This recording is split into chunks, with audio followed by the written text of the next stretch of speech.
तो क्या हाल है आप सभी की। उम्मीद करते हैं सब अच्छे होंगे, सब बढ़िया होंगे, अपने अपने घर पे मौज काट रहे होंगे। तो देखिए, जैसे कि आपको पता है कि भारत की जो आर्मी है वो चौथी सबसे ज़्यादा पावरफुल आर्मी है, और उसमें जो सबसे ज़्यादा जो खास होती है वो होती है एयरफोर्स। अगर एक कंट्री की यहाँ पर अगर एयरफोर्स सबसे ज़्यादा मजबूत है तो वो ओवरऑल भी यहाँ पर काफ़ी ज़्यादा मजबूती सामने निकल कर आती है, क्योंकि वहाँ से जो है वो एज मिल जाती है किसी दूसरे देश में यहाँ पर घुसकर उसको वहाँ पर मारने के लिए, उसके जो मिलिट्री बेस है उसको ख़त्म करने के लिए, बमबारी करने के लिए। यानी कि यहाँ पर जो एयरफोर्स होती है उसका काफ़ी ज़्यादा बढ़िया काम होता है, काफ़ी ज़्यादा इंपॉर्टेंट काम होता है। तो किसी देश की अगर एयरफोर्स मजबूत है तो समझ लीजिए कि वो देश की जो आर्मी है, वो देश की जो डिफेंस कैपेबिलिटी है वो यहाँ पर काफ़ी ज़्यादा मजबूत है।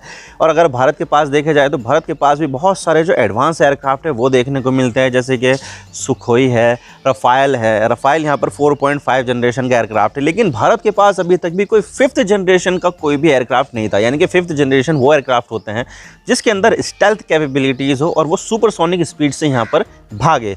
तो जो स्टेल्थ कैपेबिलिटीज़ होती है वो ऐसी होती है कि किसी भी रडार के पकड़ में ना आए, उसका डिज़ाइन कुछ ऐसा हो कि भाई रडार की जो रेंज है उसमें आ भी जाए तो वो पकड़ में ना आ पाए, जिससे जो दुश्मन देश के जो रडार है उसको यहाँ पर पता नहीं चलेगा। तो जो हमारा जो 5th जनरेशन का जो एयरक्राफ्ट होगा वो वहाँ पर जाकर वहाँ पर बमबारी करके आ सकता है। और इसके अलावा उसकी स्पीड जो होनी चाहिए वो सुपरसोनिक होनी चाहिए, यानी कि यहाँ पर साउंड की जो स्पीड है उससे भी यहाँ पर कई ज़्यादा गुना तेज़ इसकी जो स्पीड है वो ज़्यादा होनी चाहिए। और इसके अलावा उसके अंदर जो रडार्स है वो एडवांस होने चाहिए, एंटी जैमिंग डिवाइसेस होनी चाहिए, इलेक्ट्रॉनिक वॉरफेयर्स की डिवाइसेस होनी चाहिए। तो ये चीज़ें कुछ खास है जो यहाँ पर जो 5th जनरेशन का जो फाइटर एयरक्राफ्ट है उसको यहाँ पर काफ़ी ज़्यादा खास बना देती है। तो भारत के पास अभी ऐसा कोई भी एयरक्राफ्ट नहीं है, और दुनिया में यहाँ पर जो 3 ही देश है जो 5th जनरेशन का जो एयरक्राफ्ट है वो यहाँ पर प्रोड्यूस करते हैं। सबसे पहले तो आता है अमेरिका। अमेरिका के पास यहाँ पर 2 टाइप के 5th जनरेशन के एयरक्राफ्ट है। पहला है यहाँ पर F-35 और दूसरा है F-22 रैप्टर। तो यहाँ पर अमेरिका के पास 2 है 5th जनरेशन के फाइटर जेट, जबकि रशिया के पास यहाँ पर एक है Su-57, और इसके अलावा यहाँ पर चाइना के पास भी है J-20।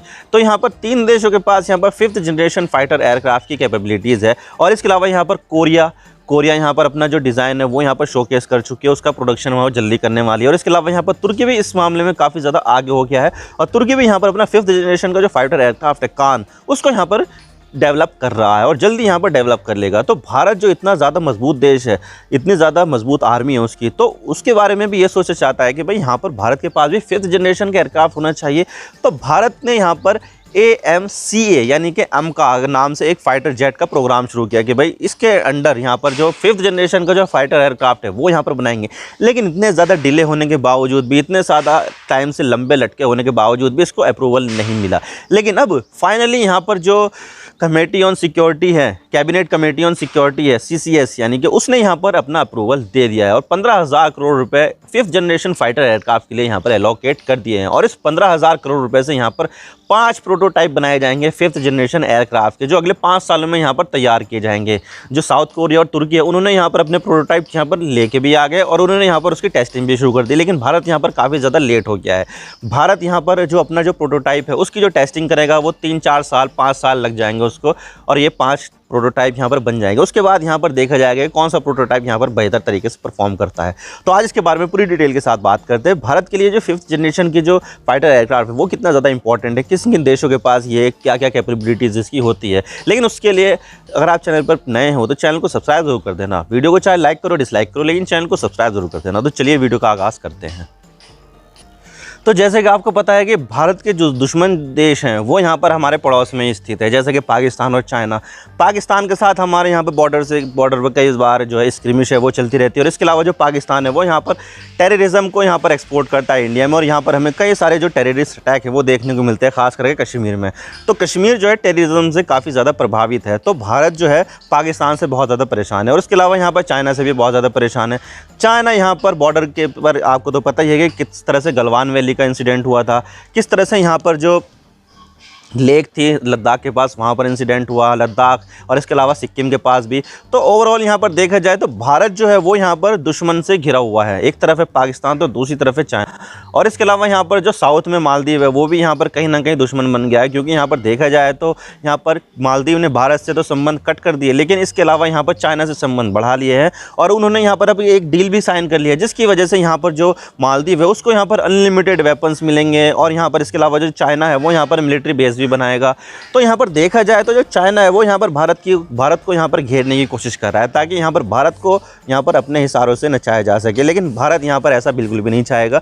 भारत जो है वो अपनी आर्मी को, अपनी जो डिफेंस कैपेबिलिटीज़ है, उसके अलावा यहाँ पर अपनी एयरफोर्स को यहाँ पर काफ़ी ज़्यादा मजबूत करने में लगा हुआ है और इसके लिए यहाँ पर जो 5th जनरेशन के जो फाइटर एयरक्राफ्ट है वो यहाँ पर बहुत ज़्यादा ज़रूरत महसूस की गई, क्योंकि देखा जाए तो चाइना के पास पहले से यहाँ पर 5th जनरेशन का फाइटर एयरक्राफ्ट J-20 है, तो यहाँ पर उसके पास पहले से ही है, तो उसके काउंटर में यहाँ पर भारत को भी कुछ ना कुछ यहाँ पर करना चाहिए। तो भारत यहाँ पर AMCA यानी कि एडवांस मीडियम कॉम्बैट एयरक्राफ्ट को यहाँ पर डेवलप करने के सोच रहा था, लेकिन अब यहाँ पर फाइनली उसका अप्रूवल मिल गया है। काफ़ी ज़्यादा लंबे सालों से यहाँ पर अप्रूवल मिल गया है। हम सोच रहे थे, हम यहाँ पर बातें करते थे कि भाई यहाँ पर कब इसको अप्रूवल मिलेगा, कब इसका डेवलपमेंट होगा, तो यहाँ पर फाइनली उसका अप्रूवल मिल गया है। 15,000 करोड़ रुपए यहाँ पर उस एयरक्राफ्ट की डेवलपमेंट के लिए रखे हैं। इसके अलावा यहाँ पर उसमें 5 साल के अंदर यहाँ पर 5 प्रोटोटाइप बनाए जाएंगे, यानी कि पहली जो झलक होगी वो यहाँ पर अभी तो नहीं मिलेगी, कई सालों बाद ही मिलेगी। लेकिन इसके अलावा जो टर्की है, साउथ कोरिया है, उन्होंने यहाँ पर अपने प्रोटोटाइप बनाकर रेडी भी कर दिए हैं और उसकी जो फ्लाइट्स है वो भी यहाँ पर कंडक्ट की जा रही है। तो यहाँ पर जो दूसरे देश है वो 5th जनरेशन के फाइटर एयरक्राफ्ट में काफ़ी ज़्यादा आगे निकल गए हैं।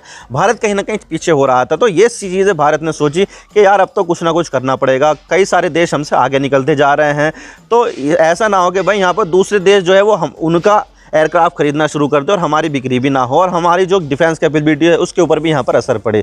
तो क्योंकि देखा जाए तो टर्की जो है वो पाकिस्तान का काफ़ी ज़्यादा अच्छा मित्र है, तो जो उसके जो 5th जनरेशन के फाइटर जेट होंगे तो वो तो यहाँ पर इंडिया को बेचेगा नहीं, वो तो जाएगा यहाँ पर पाकिस्तान के पास।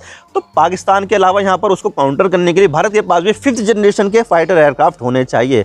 तो इसी चीज़ को देखते हुए, इसी ज़रूरत को ध्यान में रखते हुए यहाँ पर भारत सरकार ने इसका अप्रूवल दे दिया है कि भाई यहाँ पर अब तो हमें यहाँ पर इसका डेवलपमेंट करना ही होगा। अभी तक भी इसका कोई डेवलपमेंट शुरू नहीं हुआ था, यानी कि यहाँ पर अभी बस प्रोग्राम चल रहा था कि भाई किस तरह से किया जाएगा, ब्लूप्रिंट है, ये वो क्या क्या इसमें लगाए जाएंगे, क्या क्या इसके जो फीचर्स है वो यहाँ पर होंगे, भाई इसके बारे में सोचा जा रहा था। लेकिन अब फाइनली यहाँ पर इसका जो बजट है वो एलोकेट कर दिया है। इसकी तरफ से यहाँ पर जो कैबिनेट कमेटी ऑन सिक्योरिटी है उन्होंने यहाँ पर अपना अप्रूवल दे दिया है, यानी कि अब यहाँ पर इसको पैसे भी मिल गए हैं, सारी चीज़ें मिल गए हैं और अब यहाँ पर इसका जो डेवलपमेंट है वो स्टार्ट होगा और उसके बाद यहाँ पर हमें देखने को मिलेगा 5th जनरेशन फाइटर जेट के यहाँ पर प्रोटोटाइप। उसके बाद यहाँ पर प्रोटोटाइप रेडी होने के बाद उसकी टेस्टिंग की जाएगी, सारी चीज़ें ओके होने के बाद यहाँ पर इसका जो है अप्रूवल मिल जाएगा कि भाई अब ये जो है प्रोडक्शन के लिए रेडी है। तो उसके बाद यहाँ पर उसकी मैन्युफैक्चरिंग की जाएगी, फिर भारत के इस्तेमाल के में भी लाया जाएगा और हो सकता है भारत यहाँ पर आगे चलकर इसको यहाँ पर दूसरे देशों को भी बेचना शुरू कर दे, ताकि यहाँ पर जो भारत है उसके पास यहाँ पर काफ़ी ज़्यादा पैसा आ जाए।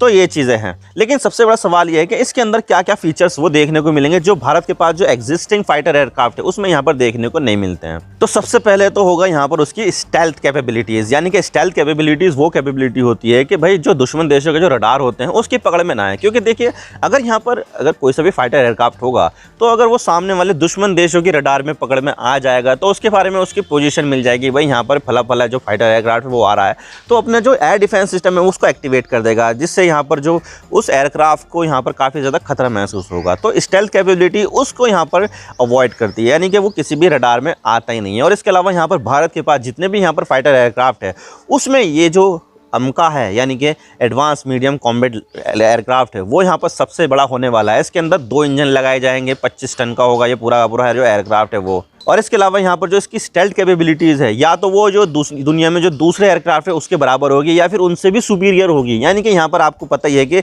अभी जो एयरक्राफ्ट है 5th जनरेशन के, उसके बारे में तो लोगों को पता है कि भाई ये कैसे कैसे क्या क्या कर सकते हैं, इसके अंदर क्या क्या फिट है। तो हम उसको और ज़्यादा इंप्रूव करेंगे और उसको यहाँ पर जो एग्जिस्टिंग 5th जनरेशन के जो एयरक्राफ्ट है उनसे यहाँ पर सुपीरियर बनाएंगे, ताकि यहाँ पर भारत की जो फ्यूचर की ज़रूरत है उसको यहाँ पर बराबर पूरा किया जा सके। तो दूसरी जो खास बात है इसकी बड़ी फ्यूल टैंक, इसकी जो फ्यूल टैंक होगी वो 6.5 टन की होगी, यानी कि 6,500 लीटर की, जो काफ़ी ज़्यादा है।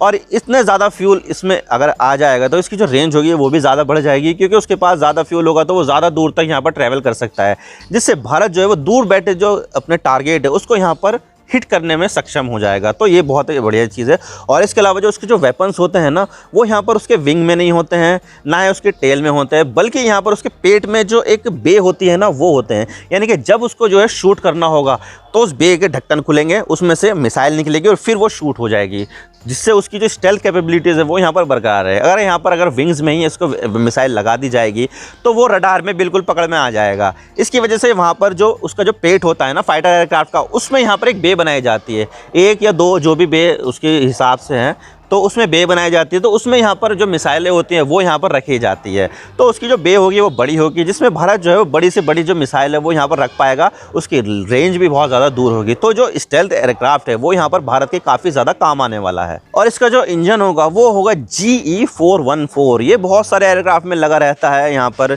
F-16 में भी यहाँ पर ये देखने को मिलता है। जो तुर्की यहाँ पर डेवलप कर रहा है 5th जनरेशन का फाइटर एयरक्राफ्ट, वो भी उसमें भी यहाँ पर यही इंजन लग रहा है।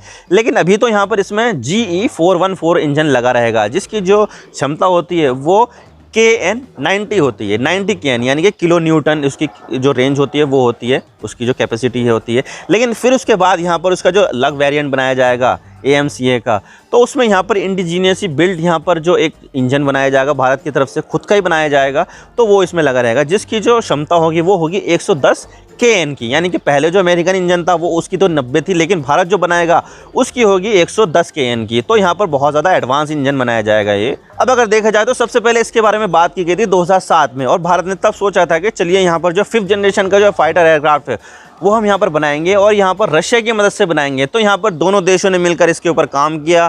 प्रोटोटाइप वगैरह तो बनाया नहीं, लेकिन फिर बाद में बातचीत ही करती रहेगी क्या क्या इसमें लगा होगा, क्या क्या होना चाहिए, क्या क्या नहीं।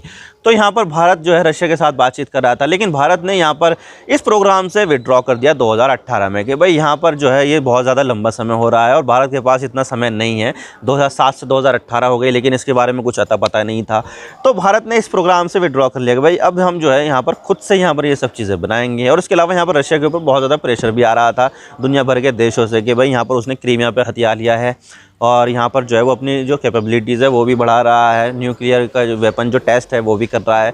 तो रशिया के ऊपर दबाव था, और इसकी वजह से भारत के ऊपर भी दबाव आ रहा था कि भारत जो है वो यहाँ पर रशिया से इंगेज ना हो।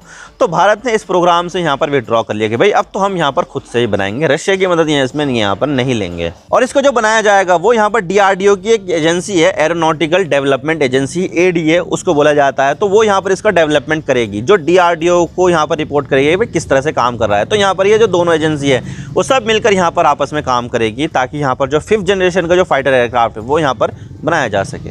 वैसे देखा जाए तो भारत को जितनी ज़रूरत है ना एयरक्राफ्ट की, उसमें से लगातार वो कम होते जा रहे हैं। जैसे कि MiG-21, MiG-29, मिराज 2000, तो इस तरह के जो एयरक्राफ्ट है वो यहाँ पर फेज़ आउट किए जा रहे हैं, यानी कि उनकी जो लाइफ है वो पूरी हो चुकी है, वो किसी काम के नहीं रहे। तो भारत की जो एयरक्राफ्ट, भारत की जो एयरफोर्स है वो यहाँ पर इनको फेज़ आउट कर देगी, भाई अब यहाँ पर ये काम के नहीं रहे, इसको अब यहाँ पर कर दो साइड में, तो हमें यहाँ पर नया एयरक्राफ्ट चाहिए। तो भारत ने यहाँ पर 42 स्क्वाड्रन बना रखी है एयरफोर्स की, जिसमें से अभी जो काम कर रही है वो 30 है, और इसमें से भी यहाँ पर बहुत सारे जो स्क्वाड्रन है वो यहाँ पर बंद हो जाएगी, जिसमें यहाँ पर पुराने एयरक्राफ्ट है। तो भारत को यहाँ पर काफ़ी ज़्यादा ज़रूरत है नए एयरक्राफ्ट की। तो भारत यहाँ पर रफ़ाल खरीद रहा है, दूसरे देशों से और एयरक्राफ्ट खरीद रहा है, F-35 की भी बात चल रही है। तो भारत को यहाँ पर और ज़्यादा एयरक्राफ्ट की ज़रूरत है, जैसे कि रफ़ाल खरीद रहा है भारत, F-35 के बारे में भी बातचीत चल रही है कि भाई अमेरिका से भारत यहाँ पर 5th जनरेशन का एयरक्राफ्ट खरीदेगा, लेकिन अभी यहाँ पर अमेरिका इंटरेस्टेड नहीं है बेचने के लिए। तो यहाँ पर भारत को काफ़ी ज़्यादा ज़रूरत है फाइटर एयरक्राफ्ट की। तो भारत यहाँ पर खुद से ही डेवलप कर रहा है, ताकि यहाँ पर जो ग्रोइंग थ्रेट है पाकिस्तान और चाइना की तरफ से उसको यहाँ पर कॉम्बैट किया जा सके। तो अगर भारत यहाँ पर बना लेगा तो सबसे ज़्यादा अगर किसी की फटेगी तो वो है पाकिस्तान और यहाँ पर चाइना, क्योंकि यहाँ पर चाइना के पास तो यहाँ पर J-20 है, और यही एयरक्राफ्ट वो चाइना यहाँ पर पाकिस्तान को भी देने वाला है। तो इन दोनों देशों के पास यहाँ पर 5th जनरेशन के फाइटर एयरक्राफ्ट होंगे। तो यहाँ पर भारत को भी 5th जनरेशन के फाइटर एयरक्राफ्ट की ज़रूरत है। तो भारत यहाँ पर अपनी ज़रूरत खुद से यहाँ पर पूरी कर रहा है। आई होप आपको सारी बातें समझ में आ गई होगी किस तरह से यहाँ पर जो डेवलपमेंट है वो यहाँ पर किया जाएगा। मैं तो बस इतना ही कहना चाहता हूँ, वीडियो को लाइक करो या डिसलाइक करो, लेकिन चैनल को सब्सक्राइब जरूर कर देना। आपके एक सब्सक्रिप्शन से हमें आगे कॉन्टेंट बनाने की मोटिवेशन मिलती है। Thank you for watching. I really appreciate your precious time. God bless you. और नाउ साइनिंग ऑफ।